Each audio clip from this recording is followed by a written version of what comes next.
Start करते हैं। आज क्वेश्चन नंबर 6 और 7 देखेंगे। क्वेश्चन नंबर 6 जो है वो पूछा गया है, comment on the treatment of the theme of love. इस कविता के भाव पर टिप्पणी करें, एंड टाइम और समय पर भी टिप्पणी करें इन द पोएम। इस कविता में जो समय और जो प्रेम के भाव को व्यक्त किया गया है उस पर टिप्पणी करना है। Comment on the treatment of the theme of love and time. प्रेम और समय के भाव पर टिप्पणी करें, कमेंट करें। कमेंट करने का मतलब क्या होता है? टिप्पणी करना, है ना, टीका टिप्पणी करना। इन द पोएम, इस कविता में जिस प्रेम के बारे में बताया गया है, एक ट्रू लव हो गया और एक आर्टिफिशियल लव हो गया। आर्टिफिशियल लव मतलब बनावटी प्रेम, तो एक बनावटी प्रेम हो गया और एक ट्रू लव हो गया। इन दोनों ही प्रेम के बताने के बाद, प्रेम के बारे में बताने के बाद जो कवि हैं उन्होंने समय के बारे में भी चर्चा किया है और समय के बारे में बताया है कि आखिर जो समय है वह किस प्रकार से प्रेम पर प्रभाव डालता है। क्या वास्तव में समय जब बदलता जाता है या समय जब ज़्यादा हो जाता है तो जो सच्चा प्रेम होता है वो मिट जाता है या नहीं मिट पाता है। इन सभी बातों पर जो है वो चर्चा किए हैं कवि। तो क्वेश्चन नंबर 6 में यही पूछा गया है कि आप प्रेम के और समय के भाव पर कमेंट स्पष्ट करें। Comment on the treatment of the theme of love and time in the poem. तो यहाँ पर जो है वो टीका टिप्पणी करने का मतलब, कमेंट करने का मतलब कि जो पॉजिटिवनेस है इस कविता में, जो पॉजिटिवनेस है उसको बताना है। और वो होगा प्रेम की प्रकृति के बारे में और समय के बारे में कि समय प्रेम पर प्रभाव डालता है या नहीं डालता है। तो जवाब है कि द पोएम, कविता the marriage of true minds, दो मनों का मिलन, has been composed by William Shakespeare. यह कविता कंपोज की गई है विलियम शेक्सपियर के द्वारा। विलियम शेक्सपियर जो है वो महानतम छायावादी कवि हैं। William Shakespeare is the greatest romantic poet of English literature. English साहित्य के ये महानतम छायावादी कवियों में से एक हैं, है ना। तो the marriage of true minds, दो मनों का मिलन, जो कविता है हैज़ बीन कंपोज्ड, वो कंपोज की गई है बाय विलियम शेक्सपियर जी के द्वारा। And William Shakespeare is the one of the greatest romantic poet of English literature. William Shakespeare ji जो है वह अंग्रेजी साहित्य के महानतम छायावादी कवियों में से एक है।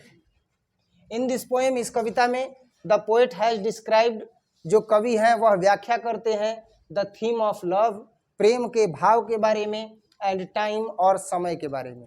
समय के बारे में और प्रेम के बारे में जो कवि हैं वो क्या करते हैं? व्याख्या करते हैं, उस भाव को बतलाते हैं अकॉर्डिंग टू द पोएट। और कवि के अनुसार, तो कवि के अनुसार बस दो ही चीज़ों पर चर्चा किया जाएगा, एक प्रेम विषय वस्तु होगा और दूसरा होगा समय, कि प्रेम और समय पर इन्होंने क्या कहा है। तो अकॉर्डिंग टू द पोएट, कवि के अनुसार, love is the theme of this poem. प्रेम ही जो है इस कविता का क्या है? थीम है, भाव है। इस कविता का भाव ही क्या है? प्रेम है। इस कविता का जब आप अध्ययन कीजिएगा तो केवल और केवल हर एक पंक्ति से एक ही भाव निकलेगा और वो है प्रेम, कि ट्रू लव कैसा होता है और आर्टिफिशियल लव कैसा होता है, उसका नेचर कैसा होता है, उस पर समय का कैसा प्रभाव पड़ता है। इन सब के बारे में चर्चा किया गया है। किसके द्वारा? तो विलियम शेक्सपियर जी के द्वारा। तो इस कविता का जो थीम है वह क्या है? लव है। द पोएट हैज डिस्क्राइब, कवि जो है वह व्याख्या करते हैं the nature of true love, सच्चे प्रेम की प्रकृति के बारे में, नेचर के बारे में, एंड कंपेयर्ड इट, और उसकी तुलना करते हैं just like an ever fixed mark, एक एवर फिक्स्ड मार्क की तरह, ऑफ अ पोल स्टार, जैसे कि ध्रुव तारा का होता है। जैसे ध्रुव तारा का एक एवर फिक्स्ड मार्क होता है, उस एवर फिक्स्ड मार्क के स्थान से किसकी तुलना करते हैं? ट्रू लव की तुलना करते हैं। जैसे एक ध्रुव तारा अपने स्थान को बदल नहीं सकता है, वैसे ही सच्चा प्रेम कभी भी एक व्यक्ति से होता है, एक व्यक्ति से हो करके सच्चा प्रेम, और फिर कभी किसी दूसरे व्यक्ति से नहीं हो सकता है। सच्चा प्रेम भी कभी भी अपना स्थान बदल नहीं सकता है। तो यहाँ पर कवि ने यही बताया है, द पोएट हैज डिस्क्राइब्ड, कवि ने व्याख्या किया है the nature of true love, सच्चे प्रेम की प्रकृति के बारे में, एंड कंपेयर इट, और इसकी तुलना की है just like an ever fixed mark, एक स्थान बिंदु से, ऑफ अ पोल स्टार, जो किसका है? पोल स्टार है, ध्रुव तारे का है। ध्रुव तारे का जैसा एक एवर फिक्स्ड मार्क है, वैसा ही प्रेम का भी एक एवर फिक्स्ड मार्क होता है। एक ही व्यक्ति से प्रेम होता है, हजारों व्यक्ति से प्रेम नहीं होता है, एक व्यक्ति से प्रेम होता है और वह कभी भी बदलता नहीं है। विच can not change it place, और वह कभी भी अपने स्थान को बदल नहीं सकता है। ध्रुव तारा जिस प्रकार से अपने स्थान को नहीं बदल सकता है, वैसे ही व्यक्ति विशेष भी किसी व्यक्ति विशेष से अगर प्रेम करते हैं तो उसे बदल नहीं सकते हैं, चाहे परिस्थितियां कैसी भी हो। और अगर बात की जाए कि परिस्थितियां विषम हो तो उस स्थिति में तो प्रेम बढ़ता ही है। और पिछले क्लास में एग्जाम्पल दिए थे एक, तो उसका शायद वीडियो वगैरह स्टेटस पर डाले थे, कुछ लोग अगर जुड़े होंगे तो वो देखे होंगे कि विषम से विषम परिस्थिति है, अब उससे विषम परिस्थिति तो नहीं हो सकती है। और देख सकते हो कि वो गोद में लेकर के जो प्रेमिका है अपने प्रेमी के शव को और बैठी हुई है। अब उसका एक्सप्लेनेशन करेंगे तो टाइम ज़्यादा लगेगा, क्योंकि पिछले क्लास में एक्सप्लेन कर चुके हैं, है ना।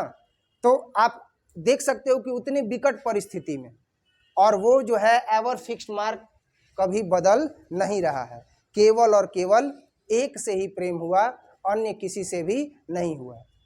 और उस व्यक्ति के गुजर जाने के बाद भी प्रेम केवल और केवल उसी के लिए है, अन्य किसी के लिए नहीं है। थ्रू दिस पोएम, ये 2 बार लिख दिए हैं, एक ही बार होगा। थ्रू दिस पोएम, इस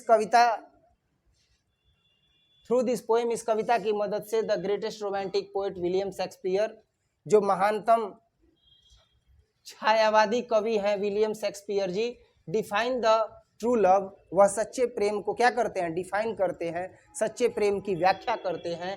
एंड और इट्स इम्पॉर्टेंस, और इसकी महत्वता को बताते हैं, सच्चे प्रेम की महत्वता कितनी है इसकी व्याख्या करते हैं। And duration of true love, और सच्चे प्रेम के समय अवधि की भी क्या करते हैं, व्याख्या करते हैं। इस कविता में जो greatest romantic poet William Shakespeare हैं वह डिस्क्राइब करते हैं nature of true love, importance of true love and duration of true love, यानी कि समय अवधि कितनी होती है, सच्चे प्रेम की समय अवधि कितनी होती है, कितने वर्षों के लिए होता है, कितने महीनों के लिए होता है, या जीवन भर के लिए होता है, इस पर चर्चा करते हैं। और साथ ही साथ सच्चे प्रेम की महत्वता को बतलाते हैं, इम्पॉर्टेंस को बतलाते हैं। The whole theme of the poem, इस कविता का संपूर्ण भाव ही, होल थीम मतलब क्या हो गया, संपूर्ण भाव। होल थीम मतलब क्या हो गया, संपूर्ण भाव। इस कविता का संपूर्ण भाव ही revolves round the direction of true love, घूमते रहता है सच्चे प्रेम के दिशा में, यानी सच्चे प्रेम के दिशा में मतलब सच्चे प्रेम की प्रकृति को बताने के लिए इस कविता का पूरा भाव ही क्या होते रहता है, सच्चे प्रेम के इर्द गिर्द घूमते रहता है कि सच्चा प्रेम कैसा होता है। अकॉर्डिंग टू हिम, इनके अनुसार true love is union of two souls, कवि के अनुसार जो सच्चा प्रेम होता है वो 2 आत्माओं का मिलन होता है। It's not a physical loots, यह जो है वह फिजिकल ल्यूस्ट नहीं होता है, यह जो है वह शारीरिक संलिप्तता नहीं होती है, बल्कि यह क्या होता है, तो यूनियन ऑफ टू साउल्स होता है, 2 सच्ची आत्माओं का मिलन होता है। Love is spiritual not physical, जो प्रेम होता है वह स्पिरिचुअल होता है, आत्मीय होता है, न कि शारीरिक होता है। इट इज़ परमानेंट, जो प्रेम होता है वो अस्थाई होता है, वह कभी भी बदल नहीं सकता है। It has an ever fixed mark, इसका एक अपना ही फिक्स्ड मार्क है, just like a pole star which can not be change its place, जो अपने स्थान को बदल नहीं सकता है। It is for life long, और यह संपूर्ण जीवन के लिए होता है, जीवन भर के लिए होता है। अगर एक बार प्रेम हो गया तो यह जीवन भर के लिए प्रेम होगा। It is not for short period, यह लघु अवधि के लिए नहीं होता है। जब एक बार व्यक्ति प्रेम में पड़ जाता है तो जीवन भर प्रेम में पड़ा रहता है। It is not for short period, यह लघु अवधि के लिए नहीं होता है। बाकी आजकल का तो मॉडर्न लव है कि नहीं। इस कविता के दृष्टिकोण से देखा जाए तब तो बड़ा सुंदर भाव आता है, पर आजकल का मॉडर्न लव है। आजकल का मॉडर्न लव है मतलब आज का मॉडर्न लव ये है कि जो जितना सक्सेसफुल वो उतना ज़्यादा प्रेम का पात्र है, उसे लोग उतना ही प्रेम करते हैं। बात समझ में आ रहा है ना। तो यहाँ पर ऐसा नहीं है, it is for life long, यह जो प्रेम है, जो सच्चा प्रेम है, वह जीवन भर के लिए होता है। It is not for short period, यह लघु अवधि के लिए नहीं होता है। It can not be controlled by time, और जो सच्चा प्रेम होता है वह समय के द्वारा नियंत्रित नहीं किया जाता है। और समय पर एक चर्चा हम करना चाहेंगे कि समय कभी भी किसी का भी बदल सकता है। अगर आप किसी को बुरे वक्त में देख रहे हो तो उसकी मदद करने की कोशिश करो, उसको हल्का करने की कोशिश मत करो, उसका अपमान करने की कोशिश मत करो, क्योंकि एक न एक दिन समय बदलता है। निश्चित है एक न एक दिन समय बदलेगा।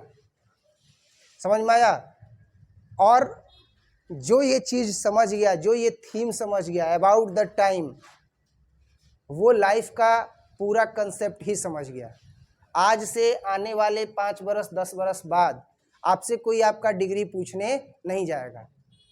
आपकी लाइफ जो है वो आपको इतना ठोकर मारेगी कि आप अपने आप चलना सीख जाओगे, क्या सही है क्या गलत है सब समझ जाओगे। लेकिन सबसे बड़ा जो स्ट्रोक है वो यही है, अभी बता रहे थे ना कि हमको भी सिखाने वाले कुछ लोग हैं, तो हम वो अपना एक्सपीरियंस बता रहे हैं। कभी भी किसी व्यक्ति को ये मत समझो अगर उसका समय खराब है कि उसका समय ऐसा ही रहेगा। अगर आप कैपेबल हो तो आप उसकी मदद करो, अगर आपके पास क्षमता है तो आप उसकी मदद करो। मदद करो पर 4 जगह कहो नहीं कि मदद किए हैं, क्योंकि बहुत ऐसे लोग हैं जो उन्हीं लोगों से मदद लेना पसंद करते हैं जो 4 जगह कहे नहीं। नमक रोटी खा लेंगे लेकिन किसी के सामने मुंह नहीं खोलेंगे। तो जो समय होता है ना, वो समय हर वक्त बदलता है। कहा जाता है ना कि कुत्ते का भी दिन आता है। तो जब कुत्ते का दिन आ जाएगा तो इंसान का नहीं आ जाएगा। इंसान तो बुद्धिजीवी प्राणी है, तो हमेशा एक दूसरे का सम्मान करना चाहिए। अगर किसी के साथ बुरा हो रहा है, बुरा वक्त है, तो आप सिंपल समझिए कि उसकी मदद करनी है, और मदद इस तरीके से करनी है कि उसको पता भी न चले, उसके आत्मसम्मान को ठेस भी न पहुंचे और उसको मदद पहुंच जाए। लेकिन वो व्यक्ति आपका आभारी रहे कि हाँ, मेरे बुरे वक्त में सबसे ज़्यादा मदद इन्होंने ही किया था। समझ में आ रहे हैं ना क्या कह रहे हैं? तो ये चीज़ सबसे ज़्यादा जरूरी है समझना कि समय कभी भी एक जैसा नहीं होता, पक्का है कि बदलेगा। अगर इंसान है और अगर उसके साथ बुरी परिस्थितियां हैं तो पक्का है कि बदल जाएगा समय, क्योंकि जिन परिस्थितियों से वो लड़ रहा है आने वाले समय में वो लड़ाई ही इसलिए कर रहा है उस परिस्थिति से कि मुझे इन परिस्थितियों को बदलना है। मैं अभी जो चीज़ फेस कर रहा हूँ वो आने वाली पीढ़ियाँ जो मेरी होंगी वो फेस नहीं करेंगी, फेस करेंगी पर उसका दृश्य क्या होगा? दूसरा होगा। दूसरा होने का मतलब जैसे हम लोग फेस किए, तो हम लोग जो फेस किए कठिनाई, अब वैसा कठिनाई अपने आने वाले जनरेशन को फेस नहीं करने देंगे। कंपटीशन करेगा वो, लेकिन अब एक चीज़ में करेगा। किस चीज़ में करेगा? तो केवल पढ़ने के लिए करेगा। किस चीज़ में करेगा? आगे बढ़ने के लिए करेगा। अब उसके पास किसी भी चीज़ की ऐसी कमी नहीं होगी जो उसके पास नहीं होगा, सब चीज़ होगा। जो हमारी आने वाली जनरेशन है, ऐसा ही संघर्ष सभी करते हैं केवल और केवल एक चीज़ के लिए कि जो चीज़ हम फेस कर रहे हैं वो हमारी आने वाली पीढ़ी को फेस ना करना पड़े। समझ में आया? अब समय से तो इतना सीख ही लिए, और कहा जाता है कि समय के बारे में जो जान जाता है वो संपूर्ण जीवन जो है बड़ा सुखमय तरीके से बिताता है। अब एक समय हम लोगों का ऐसा था कि खपड़ा का घर था। खपड़ा देखे हो कैसा होता है? हम लोगों का खपड़ा का घर था, और हमको अच्छे से याद है कि जब बारिश होता था तो खपड़ा चूता था, और पिताजी को घर से कोई मतलब नहीं। पानी रिस रिस के बारिश होता था, खूब बारिश होता था। आज नहीं बरस रहे इंद्रदेव, उस समय खूब बरसते थे। और थोड़ा सा छेद था, हम लोग छोटे थे, 2-3 क्लास में होंगे, कहीं बड़ा छेद था। पानी रिस रिस के दीवार पूरा भीग गया, मिट्टी का दीवार। तो मिट्टी का दीवार भीगेगा तो क्या होगा? ढहेगा। और जब ढहेगा तो उसके ऊपर बल्ली रखा गया है, और उसी बल्ली पर खपड़ा छाया गया है। बल्ली नीचे गिरेगा, अपनी आंखों से देखें कि वो बल्ली जो है वो गिरता है और माँ के सर पे लगता है। माँ खाना बना रही होती हैं, सर पे लगता है, पटाख से लगता है। समझ जाओ।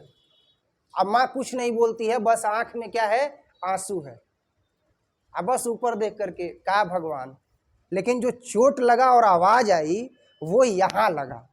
छोटे थे लेकिन यहाँ लगा था। खपड़ा का घर ढह गया, तिरपाल डाले, पीले रंग का तिरपाल होता है ना, तिरपाल डाले, और तिरपाल डाल करके और अब उसमें रह रहे हैं। खपड़ा वाला घर गिर रहा है, ऊपर से क्या है? तिरपाल है। और नीचे तिरपाल थोड़ा सा ज़्यादा करके और उसके छांव में बारिश भी हो रहा है तो खाना बन रहा है। हवा आता था तो तिरपाल उड़ता था, हवा आता था तो तिरपाल उड़ जाता था, जैसे उड़ता है भाई मड़ई उड़ई पर उड़ता था। तो माँ बोली कि तुम हल्के हो, चढ़ जाओ और क्या करो, ईंट रख दो। ईंट रख दिए, जैसे आया समझ में वैसे रख दिए। माँ खाना बना रही हैं, ईंट रख करके आए, मारा हवा तेज, तो घर है ऐसे फूस का घर जो खपड़ा वाला है। आज जब तिरपाल मारा तो उड़ेगा ऐसे, तो उड़ेगा तो ईंट कहाँ आएगा, नीचे। और नीचे माँ क्या कर रही है, खाना बना रही है। इतना बड़ा पत्थर कच्छ से सर पर 2 बार, ये हमको घटना अच्छे से याद है, 2 बार। और जब तिरपाल नहीं था तो स्थिति ये था कि हम लोग छोटे छोटे थे, स्थिति ये था कि कभी खाना बन जाता था तो कभी खाना नहीं बन पाता था, कभी दूसरे के यहाँ से बन के आता था। माड़ भात, जिसको हम लोग अब चावल बोलते हैं, अब तो स्टैंडर्ड बन गया है ना भाई। तो अब क्या खाते थे, माड़ भात और उसी में नमक डाल के अचार, और खूब चाव से खाते थे। ये संघर्ष किए हो, नहीं किए हो, क्योंकि आने वाली पीढ़ी ने क्या किया है, आने वाली पीढ़ी ने ये दिन देखा ही नहीं है। अब बोलोगे सर आपके रिलेटिव्स कहाँ थे, जैसे सबके रिलेटिव्स होते हैं वैसे मेरे रिलेटिव्स थे, छोड़ दिया था सब लोगों ने।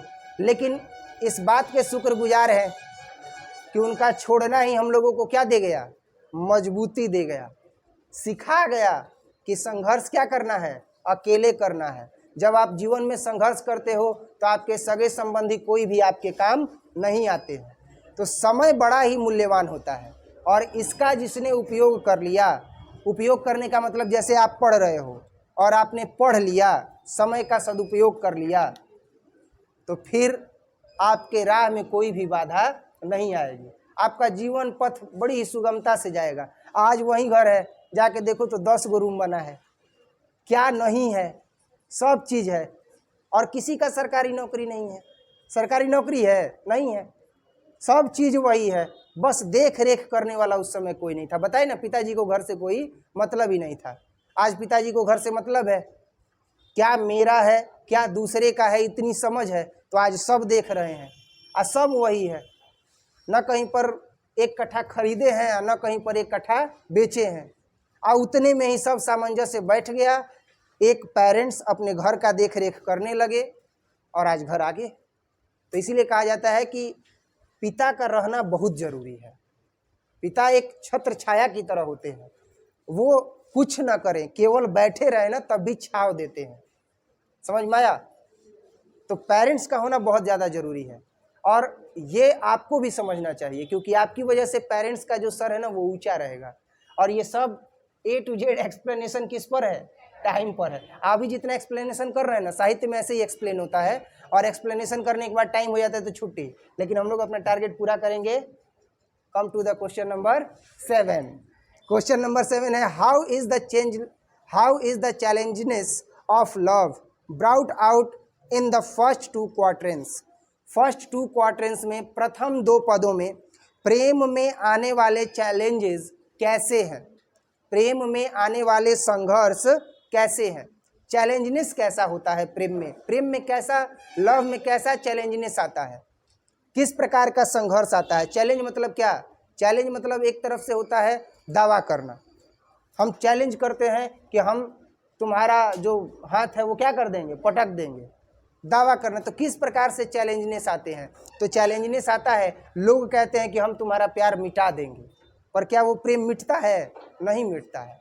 क्या है, तो इन द फर्स्ट 2 स्टेंजाज, प्रथम 2 स्टेंजाज में ऑफ द पोएम, कविता के the marriage of true mind, जिस कविता का नाम है मैरिज ऑफ ट्रू माइंड्स, 2 मनों का मिलन, William Shakespeare has very successfully brought out. विलियम शेक्सपियर बड़ी ही सफलता से लाते हैं द चैलेंजनेस ऑफ लव, प्रेम के संघर्ष को, प्रेम के चैलेंजनेस को, प्रेम में आने वाले चैलेंजनेस को वो बताते हैं। द पोएट सेज दैट, कवि कहते हैं कि not one should be allowed to make hindrance, किसी भी एक व्यक्ति को बनाने की जरूरत नहीं है, लाने की जरूरत नहीं है हिंड्रेंस को, to the marriage of true minds, यानी 2 सच्चे मनों के मिलन में। 2 सच्चे मनों के मिलन में किसी भी व्यक्ति को हिंड्रेंस लाने की ज़रूरत नहीं है, भयावह परिस्थिति लाने की ज़रूरत नहीं है। पर ऐसा हो सकता है? नहीं हो सकता है, भयावह परिस्थितियाँ आ ही जाती हैं। तो ये कहते हैं कि नहीं, अगर दो लोग प्रेम करते हैं तो उनके बीच में हिंड्रेंस लाने की ज़रूरत नहीं है, भयावहता लाने की ज़रूरत नहीं है। अकॉर्डिंग टू हिम, उनके अनुसार, true love is the union of two pure soul, यानी कि जो सच्चा प्रेम होता है वह दो सच्चे आत्माओं का मिलन होता है, एंड माइंड्स, और दो सच्चे मनों का मिलन होता है। The love that makes alteration, वह प्रेम जिसमें अल्टरेशंस बनते हैं, जिसमें भ्रांतियाँ बनती हैं, इज़ नॉट लव, वह प्रेम नहीं है। वह प्रेम जिसमें भ्रांतियाँ बनती हैं, वह प्रेम जिसमें अलग अलग तरह के विकार उत्पन्न होते हैं, वह प्रेम नहीं है। Love is not the choice of the remover, प्रेम जो है वह प्रेम को जुदा करने वालों की पसंद नहीं है। हु रिमूव हिज लव, जो अपने प्रेम को रिमूव कर देते हैं, छोड़ देते हैं, अकॉर्डिंग टू हिज कन्विंसनेस, अपने कन्विंसनेस के अकॉर्डिंग, या अपने परिस्थितियों के अनुसार, अपने परिस्थितियों के अनुसार जो अपने प्रेम को छोड़ देते हैं, जो अपने प्रेम का परित्याग कर देते हैं, जो अपने प्रेम को रिमूव कर देते हैं, बदल देते हैं, वह सच्चा प्रेम नहीं है। इन द सेकेंड स्टेंजा, द्वितीय पद में, द पोइट सेज दैट, कवि कहते हैं कि love is an ever fixed mark, प्रेम एक क्या है? एवर फिक्स्ड मार्क है, चिन्ह है। It means true love is permanent, इसका मतलब है कि जो ट्रू लव होता है वो क्या होता है? परमानेंट होता है, अस्थाई होता है। True love is like a pole star, true love जो होता है, सच्चा प्रेम जो होता है, वह एक पोल स्टार की तरह होता है। A pole star is fixed at it particular place, pole star, ध्रुव तारा जो होता है वो अपने ही स्थान पर फिक्स होता है, वो अपने स्थान को बदलता नहीं है। It does not move from its permanent place, और इसे नहीं तो अपने परमानेंट स्थान से हटाया जा सकता है, इसे इसके परमानेंट स्थान से हटाया भी नहीं जा सकता है, और ना ही यह अपने परमानेंट स्थान से हटेगा, अस्थाई स्थान से हटेगा। So like pole star, love has also no alteration, इसी तरह से सच्चे प्रेम में कोई भी अल्टरेशंस नहीं होती हैं, कोई भी बाधाएं नहीं होती हैं। True love be for ever with human life, सच्चा प्रेम मानवीय जीवन में लंबे समय तक रहता है, फॉर एवर रहता है, हमेशा रहता है। It can not be change, यह कभी भी बदल नहीं सकता है। इसके क्वेश्चन नंबर 8 जो है वो पूछा गया है कि what does the speaker declare in the final couplet, अंतिम कुपलेट में, अंतिम पद में कवि ने क्या डिक्लेयर किया है, क्या निर्णय लिया है। तो कवि ने क्या निर्णय लिया है, जब कविता पढ़ा रहे थे तो बताए थे, कवि ने कहा था कि अगर मुझे कोई गलत साबित कर देता है कि सच्चा प्रेम जो मैं बता रहा हूँ वो नहीं है, तो मैं लिखना ही क्या कर दूंगा? छोड़ दूंगा, मैं लिखना ही बंद कर दूंगा, है कि नहीं, मैं लिखूंगा ही नहीं। इस तरीके का वो तर्क देते हैं अंतिम कुपलेट में। तो what does the speaker declare in the final couplet, speaker final couplet में क्या डिक्लेयर करते हैं, अंतिम पद में क्या निर्णय लेते हैं। What makes him do so, और ऐसा क्या है जो उन्हें ऐसा करने के लिए करता है या मजबूर करता है कि वह ऐसा निर्णय लेते हैं। जवाब है the poet in the last two lines, कवि जो अंतिम दो पंक्तियां हैं, वांट्स टू कंफर्म दैट, वह चाहते हैं यह कंफर्म कर देना, यह स्पष्ट कर देना, he has said about true love, कि उन्होंने सच्चे प्रेम के बारे में ही व्याख्या किया है, उन्होंने सच्चे प्रेम के बारे में ही बताया है। अंतिम दो पंक्तियों से वो ये स्पष्ट कर देना चाहते हैं कि उन्होंने जो भी कहा है वह किस विषय में कहा है? सच्चे प्रेम के विषय में कहा है, और इसीलिए वो अंतिम दो पंक्तियों में चाहते हैं ये कंफर्म कर देना कि he has said about true love, कि उन्होंने सच्चे प्रेम के बारे में बात की है। ही इज कॉन्फिडेंट दैट, और वह कॉन्फिडेंट है, वह कॉन्फिडेंट है मतलब उन्हें विश्वास है कि ट्रू लव इज इंटरनल, कि जो सच्चा प्रेम होता है वो आंतरिक होता है, अंतर मन से होता है, अनचेंजेबल, कभी भी बदलता नहीं है, एंड परमानेंट, और हमेशा ही क्या रहता है? अस्थाई रहता है। वह प्रेम जो हमेशा अस्थाई रहता है, वह प्रेम जो कभी बदलता नहीं है, और वह प्रेम जो आंतरिक होता है, वह प्रेम कौन होता है? सच्चा प्रेम होता है, ऐसा कवि का मानना है। It is a union of two pure hearts, और यह जो है वह दो सच्चे हृदयों का मिलन है, एंड साउल्स, और दो सच्ची आत्माओं का मिलन है।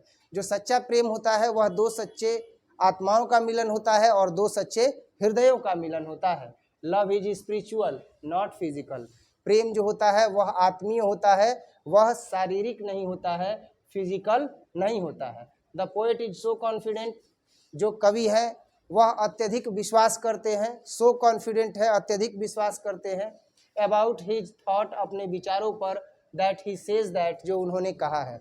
जो कवि हैं वह अपने विचारों पर क्या करते हैं, अत्यधिक विश्वास करते हैं, अत्यधिक कॉन्फिडेंट है। The poet is so confident, कवि जो है वह अत्यधिक कॉन्फिडेंट है अपने थॉट्स पर, दैट ही सेज दैट जो उन्होंने कहा है कि इफ़ माई ओपिनियन, अगर मेरे विचार अबाउट ट्रू लव, सच्चे प्रेम के बारे में, इज रॉन्ग, गलत है, and if this is proved by that, और अगर यह किसी के द्वारा प्रूफ कर दिया जाता है कि जो मैंने विचार व्यक्त किया है सच्चे प्रेम के बारे में और वह सच्चा प्रेम का विचार गलत है, then I am wrong, it means I never wrote such poems, अगर मुझे कोई गलत साबित कर देता है तो मैं अब आज के बाद कोई भी कविता लिखना नहीं चाहूँगा या मैं कविता लिखूंगा ही नहीं। And it is also true that, और यह सत्य है कि no man has ever loved, और किसी भी व्यक्ति ने प्रेम ही नहीं किया है। अगर कोई मेरे लिखे हुए विचारों को गलत साबित कर देता है, अगर कोई मेरे लिखे हुए विचारों को, मेरे व्यक्त किए गए विचारों को जो मैंने कविता के माध्यम से व्यक्त किया है, अगर कोई गलत साबित कर देता है तो मैं लिखना ही बंद कर दूंगा और मैं यह समझूंगा कि किसी भी व्यक्ति ने कभी प्रेम नहीं किया है।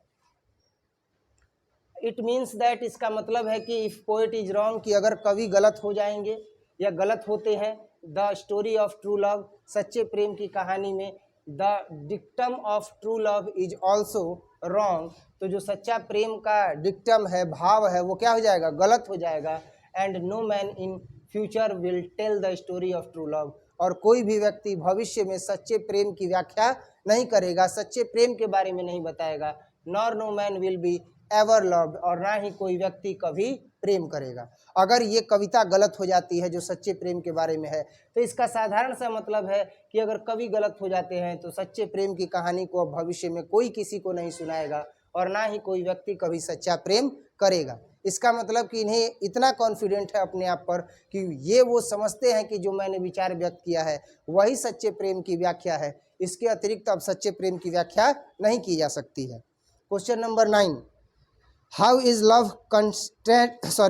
Love contrasted with physical love, जो लव है वह कैसे फिजिकल लव में कंस्ट्रक्टेड है, यानी कि प्रेम में किस प्रकार से जो है वह फिजिकल लव जो है वो क्या है, कंस्ट्रस्टेड है। कंस्ट्रस्टेड का मतलब कि किस प्रकार से जो है वो फिजिकल लव भी होता है, यानी कि शारीरिक प्रेम होता है। शारीरिक प्रेम में किस प्रकार का प्रेम होता है, किस प्रकार का जो है वो कंस्ट्रस्टेड होता है, इसके बारे में बताना है।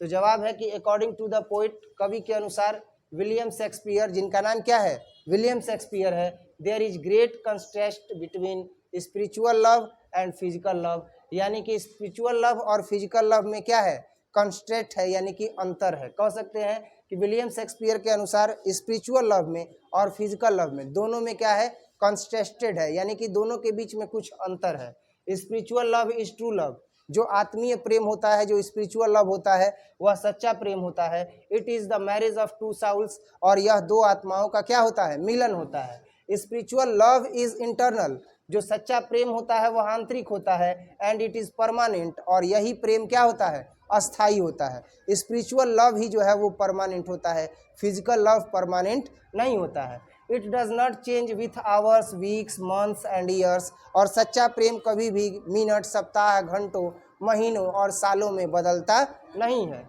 True love is not for short period, जो सच्चा प्रेम होता है वह शॉर्ट पीरियड के लिए नहीं होता है, वह लघु अवधि के लिए नहीं होता है। It is for life long, यह जीवन भर के लिए होता है। अगर सच्चा प्रेम है तो वह जीवन भर के लिए रहेगा, शॉर्ट पीरियड के लिए नहीं रहेगा। A true love is a sweet gift of nature, सच्चा प्रेम जो है वह प्रकृति का दिया हुआ सुनहरा उपहार है, स्वीट गिफ्ट है। A real love is mixing up of two souls and minds, जो सच्चा प्रेम होता है वह दो आत्माओं का और दो मनों का क्या होता है, मिलन होता है, इन वन, एक में, यानी दो आत्माएं और दो मन जब मिल करके एक हो जाते हैं तो सच्चा प्रेम हो जाता है। Love is an ever fixed mark, जो प्रेम होता है उसका अपना एक चिन्ह होता है, बिंदु होता है। It means true love is permanent, और इसका मतलब है, एवर फिक्स्ड मार्क का मतलब है कि जो ट्रू लव होता है वो परमानेंट होता है, अस्थाई होता है। True love is like a pole star, जो सच्चा प्रेम है वह ध्रुव तारे के समान होता है।